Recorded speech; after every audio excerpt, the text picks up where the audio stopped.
My name is Soham Bhattacharya. I'm going to present a simulation of logistic regression, a tool called RegressIt, which is a Microsoft Excel add-on. In order to understand the simulation, we first need to know what logistic regression does and how it works. As you can see here, we have two data sets. The one on the left has recorded weight gain for the number of calories that a person has consumed. So weight gains are continuous values. Basically means that they can be any rational number. So after training a model using linear regression, we will be able to input the number of calories that a person has consumed, and system will be able to predict the weight gain that the person will experience after having consumed the calories. So linear regression is best fit for predicting continuous values. Now on the right hand side, we have a data set which has recorded whether a student has passed or failed against the number of hours that they have studied. So the output is always binary, always a yes or a no, pass or fail. Now, this is basically a binary classification problem, and a logistic regression model is best fit for modeling and predicting such binary outputs, as it is based more on probability, on the probability of an output occurring. So let us plot this data set, and here, as you can see, on the x-axis, we have the number of hours that the student has studied, and y-axis, we have the probability of the passing of the student. So as you can see in this part, the probability increases slowly, and then the rate of increment suddenly increases, and then in this part saturates. So for say 2.5 hours of study, the student has a chance of uh, has a has a chance of passing which is less than 0.5. So this graph can give an idea of the probability of the student passing, and this it does by using this curve, which almost looks like an S.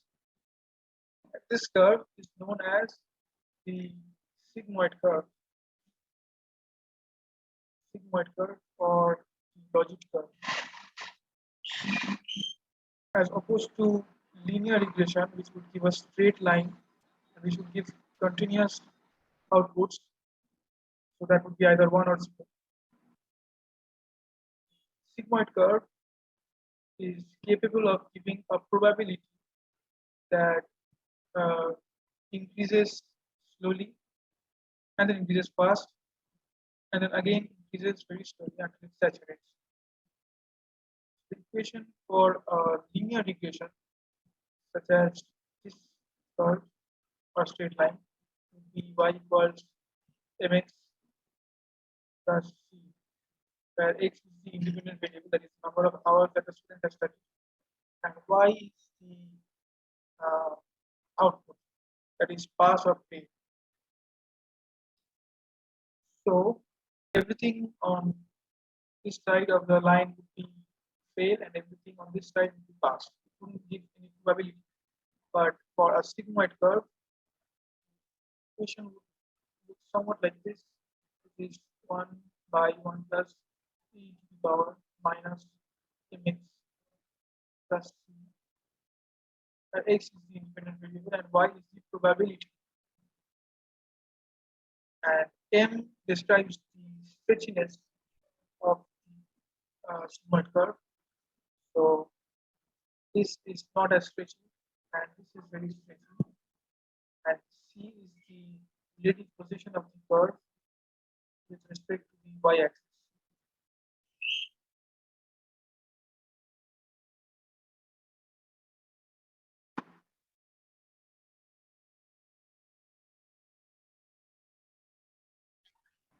We can get the right-hand side of the linear regression equation by arranging the both the components of the sigmoid curve this way. So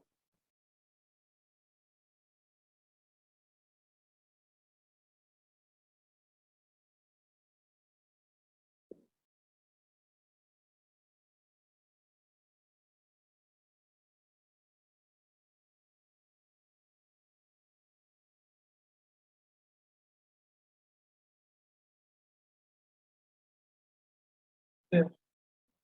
So this is in the form of a linear regression.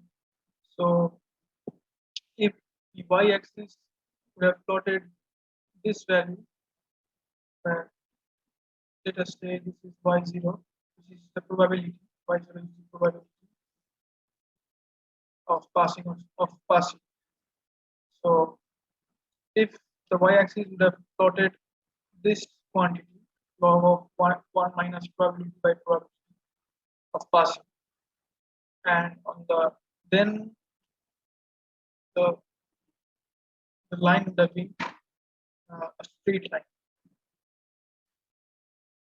Now coming to the next part. So after getting the probabilities by the prediction of the logistic regression model, we get a confusion matrix. So this is the number of values that uh, that have been labeled as 1 or yes passed in the actual data set. This is the number of values that have been labeled as failed in the actual data set.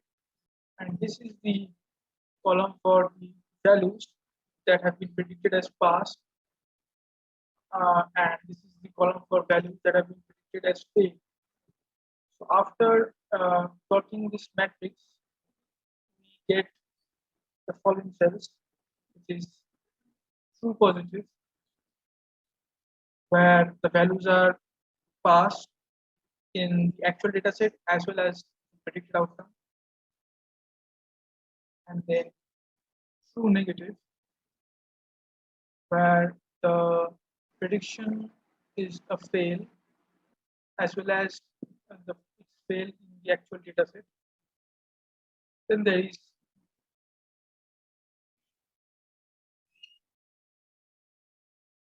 false positive, where it's actually failed, but the prediction was that it passed. So a false positive passed. And then a false negative, where the prediction is failed, but in actuality it is passed. Now for this graph, the threshold can be anything that user decides for the model. So say it is 0.5, then all values that are above 0.5, all the probabilities that are above 0.5 will denote that the student passed, and all probabilities that give a value below 0.5 will denote that the student failed. Now here, this is a false negative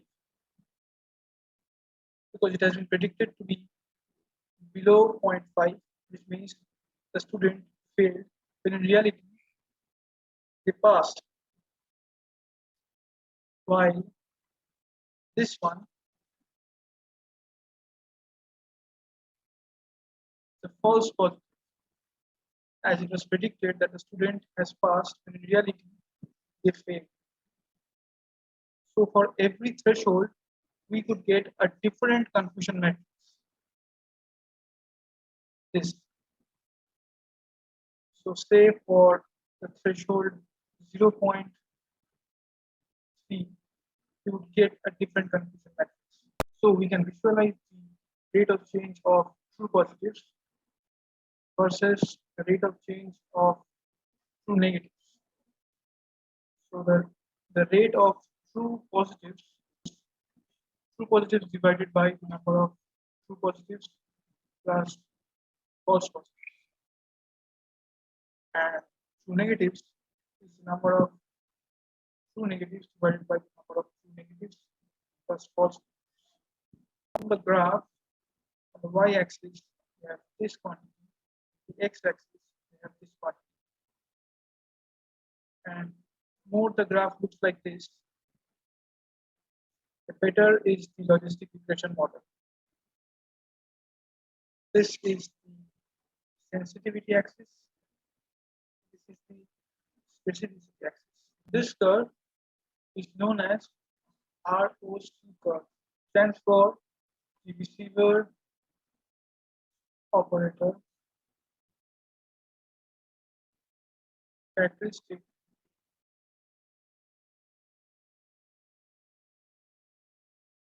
curve. In order to use RegressIt to simulate logistic regression, I have downloaded this data set, which is about diabetes. So depending on these input variables, outcome is either 1 or 0. 1 means the person has diabetes, and 0 means they don't. So these are the variables.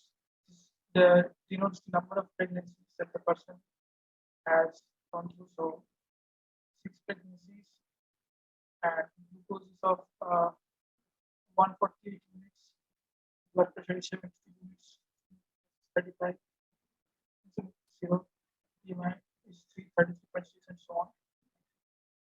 And so the outcome is 1, which means this person is diabetic. This is a multivariate logistic regression data set. It has 769 rows. So we're now going to use RegressIt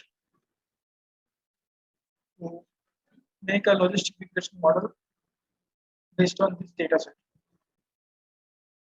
So this is the official site of RegressIt, from where I have already downloaded the add-on Excel file, regressit.xml.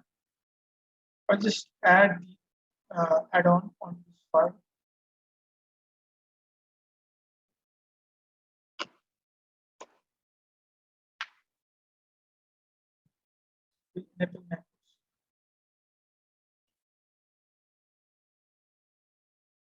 As you can see here, a new tab has appeared on the topmost bar. RegressIt. Here, I am first going to select the data. Then I will create the names. So the names of the columns are present in the topmost row. Check if all the rows have been selected or not. Yes. Now finally, I will make the regression analysis. So I will choose the age as, I will choose the outcome as the dependent variable, outcome column. All the others are the independent variables.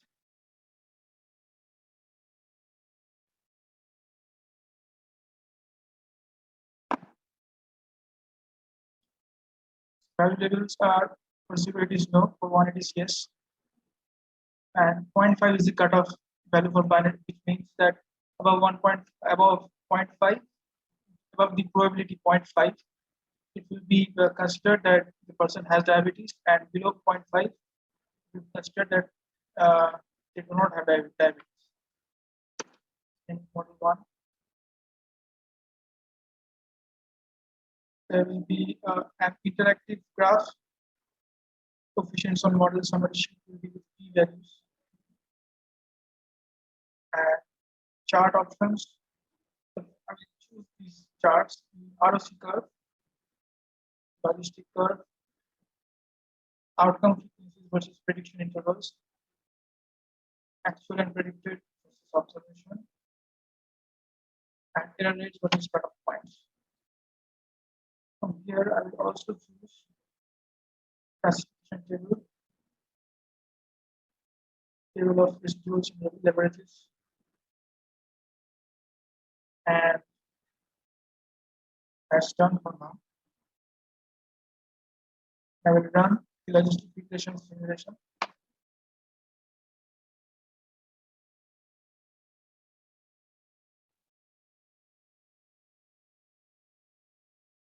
And now we have got the result for the logistic regression simulation.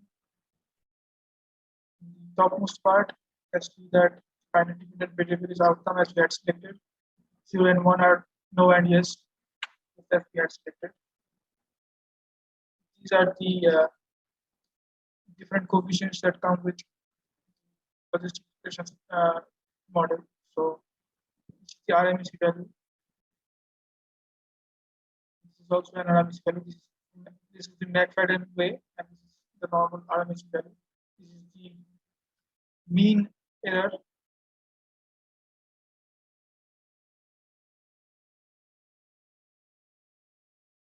And this is the table of different attributes for each variable. So the constant is minus 8.405. The constant is basically e to the power minus mx plus c, that's c part. And standard error is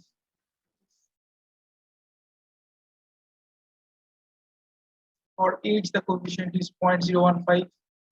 For blood pressure, it is minus 0.013. For BMI, it's this, and so on. For skin thickness, it's this.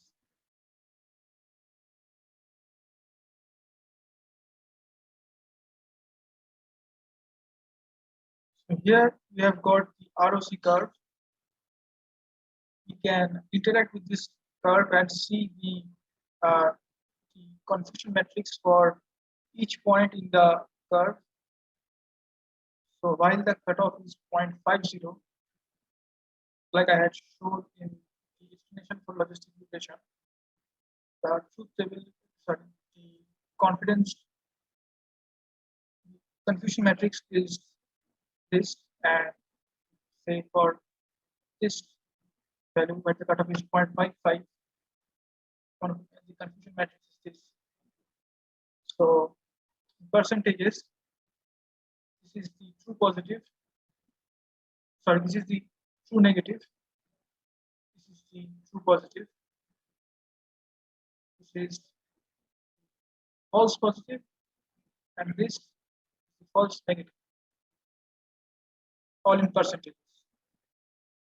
So true negative rate at this point is 90.6%. This one, this is specificity. And false positive rate at this point, sorry, and a true positive rate at this point is 53%. This. And these are the values in numbers. So there are a total of 453 true negatives and 142 true positives, 47 false positives, and 126 false negatives. And the total number of readings is 68. This is correct. And this is the percentage of outputs of predictions that were that have been correct, 77.5%. Other percent was predicted wrong. This is the logistic curve plot. This is the logistic curve specifically for probability of diabetes versus the age. Since all the variables cannot be depicted in the same graph at once, different graphs have been plotted. And this is the result. So this is for age. This is for blood pressure. This is for BMI. This is for the diabetes predictive function. For glucose. This is for insulin. This is for pregnancy. This is for skin thickness. This graph is the number of outcomes versus a range of predicted probabilities.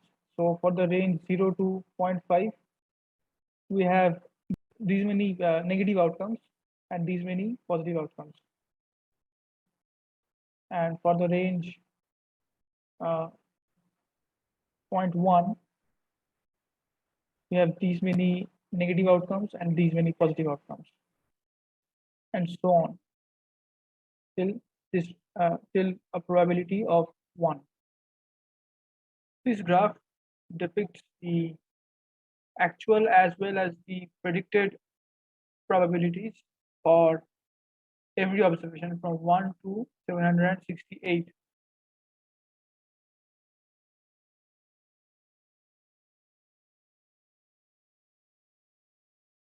This is the graph of the sensitivity. This is sensitivity, which is the rate of true positive. This specificity is the rate of true negative. First, for these are the cutoff values from 0 to 1. Next comes the error rates versus the cutoff value. So this is the percentage of false positives. This is the percentage of false negatives. And these are the cutoff values. Finally, we get the table that denotes the actual and predicted probabilities for every reading. So for the first reading, the actual value is 1 and the predicted was 0.722, while the cutoff was 0.5. So this can be, while the cutoff was 0.5, this can be said to be a correct output. As well for this, the actual was 0, the predicted one was 0.049. So it is below 0.5. So even this output is correct, and so on. These are the residual values, the variance.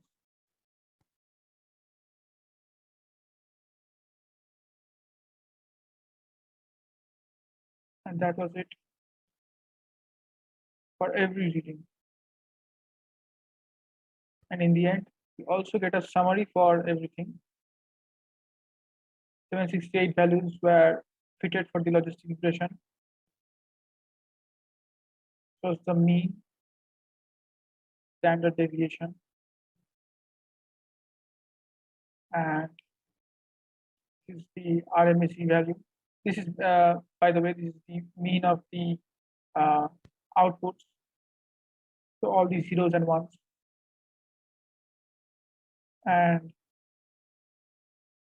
this is the RMSE value, the root mean square error value. This is the square of it. And this is the adjusted R squared value, adjusted according to this logistic regression model. These are the coefficients for the different variables. For skin thickness, it is 0.001, and constant is minus 8.405, just as we had seen for the entire description of this workspace. So constant is minus 8.405. Same thing is here in the summaries. So for the diabetes data set, according to the options that we chose, this was the result of the simulation.